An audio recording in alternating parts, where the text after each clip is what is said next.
नमस्कार दोस्तों, जी के पाठशाला यूट्यूब चैनल पर आप सभी का स्वागत है।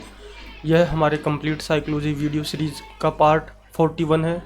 इस पर्टिकुलर वीडियो में हम जेरोम ब्रूनर का संरचनात्मक अधिगम सिद्धांत पढ़ेंगे। तो चलिए बढ़ते हैं वीडियो की तरफ और समझते हैं कि हमने क्या क्या पढ़ लिया था और क्या पढ़ना अभी बाकी है। देखिए, हमने अधिगम टॉपिक को 6 सब टॉपिक्स में डिवाइड किया था।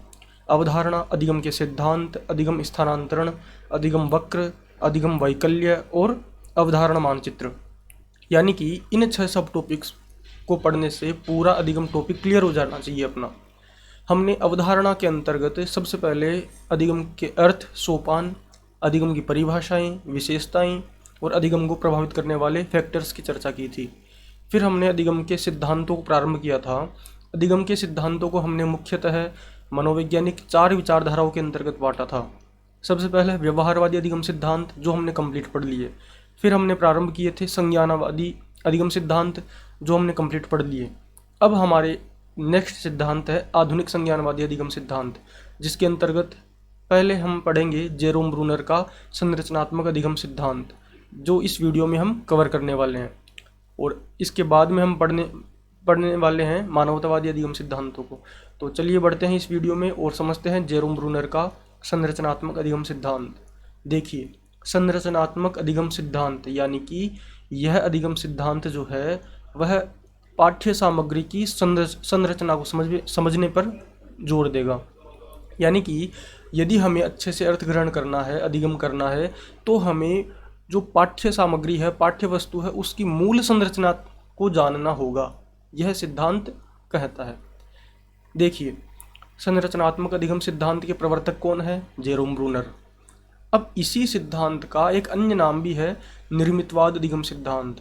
निर्मितवाद नाम से ही स्पष्ट है, यानी कि जो मूल विषय वस्तु है, पाठ्य सामग्री है, उसका निर्माण किस प्रकार से हुआ है, उसकी संरचना किस भांति की है। अगर हम इसे समझेंगे तो हम उसको अच्छे से सीख पाएंगे। एक्चुअल में मूल विचार यही है इस सिद्धांत का। देखिए, इस सिद्धांत के कुछ फैक्ट हैं। सबसे पहला कि पाठ्य सामग्री की मूल प्रकृति एवं संरचना से बच्चों को अवगत करवाना चाहिए। बिल्कुल, यदि अध्यापक पाठ्य सामग्री की मूल जो स्ट्रक्चर है उससे बच्चों को अवगत करवाएगा तो बच्चे अच्छे से सीख पाएंगे। ठीक है, जिस प्रकार से मैंने अभी प्रीवियस स्लाइड में आपको बताया कि अधिगम जो टॉपिक है इसको हमने 6 सब टॉपिक्स में बांटा, तो आपके माइंड में एक मैप बनेगा, एक स्ट्रक्चर डेवलप होगा कि अधिगम जो टॉपिक है इसमें हमें 6 सब टॉपिक्स पढ़ने हैं। अच्छा, ठीक है। फिर मैंने आपको बता दिया कि अवधारणा जो पहला सब टॉपिक है, इसके अंतर्गत हमें उसके अधिगम के अर्थ, अधिगम के सोपान क्या क्या है, अधिगम की विशेषताएं, अधिगम की परिभाषाएं और जो भी है अधिगम को प्रभावित करने वाले कारक, इन सब को पढ़ना है। तो आपके मस्तिष्क में एक संरचना डेवलप हुई है, स्ट्रक्चर डेवलप हुआ है। तो यही अगर संरचना अगर आपको समझाई जाएगी बच्चों को, तो बच्चे जो है उस मूल टॉपिक को अच्छे से समझ पाएंगे। ठीक है, तो पहला क्या है फैक्ट इस सिद्धांत के विषय में कि पाठ्य सामग्री की मूल प्रकृति एवं संरचना से बच्चों को अवगत करवाना चाहिए।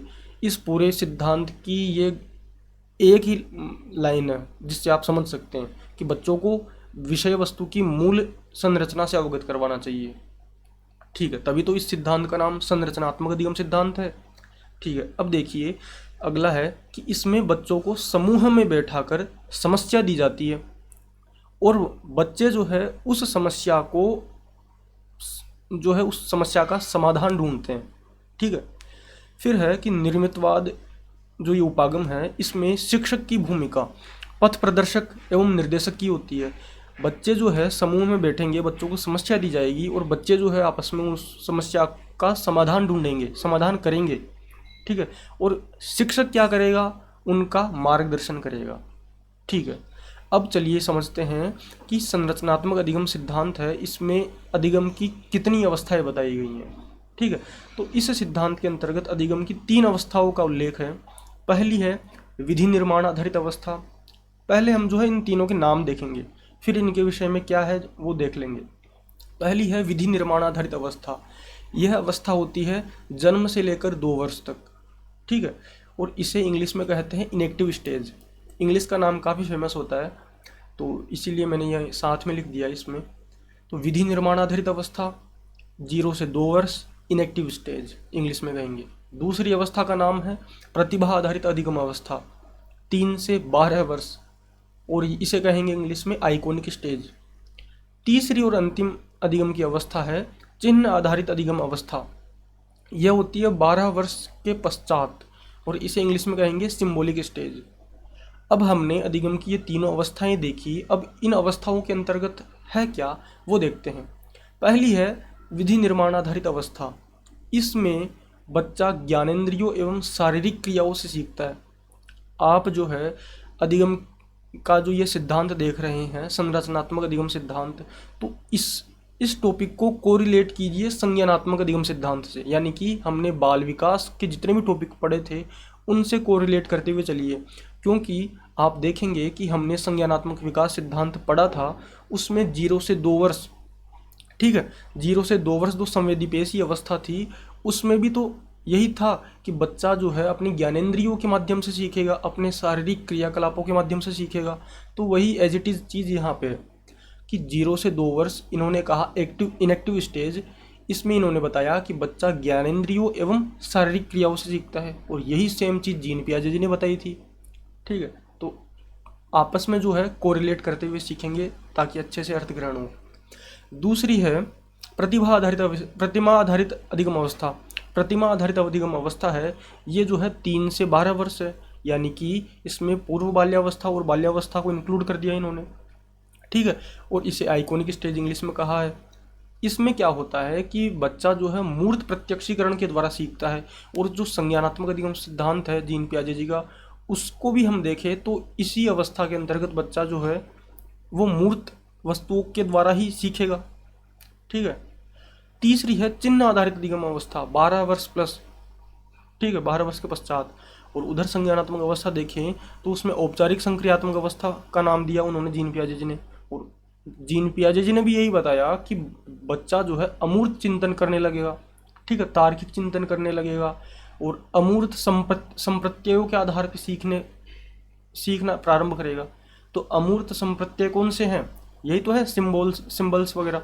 तो संकेत, प्रतीक, इनके द्वारा अमूर्त रूप से सीखना।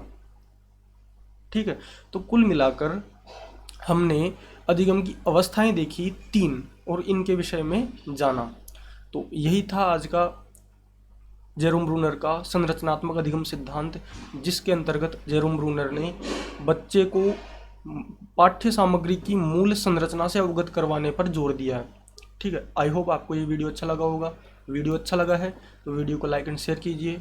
जीके पाठशाला यूट्यूब चैनल को सब्सक्राइब कीजिए। धन्यवाद। जय हिंद।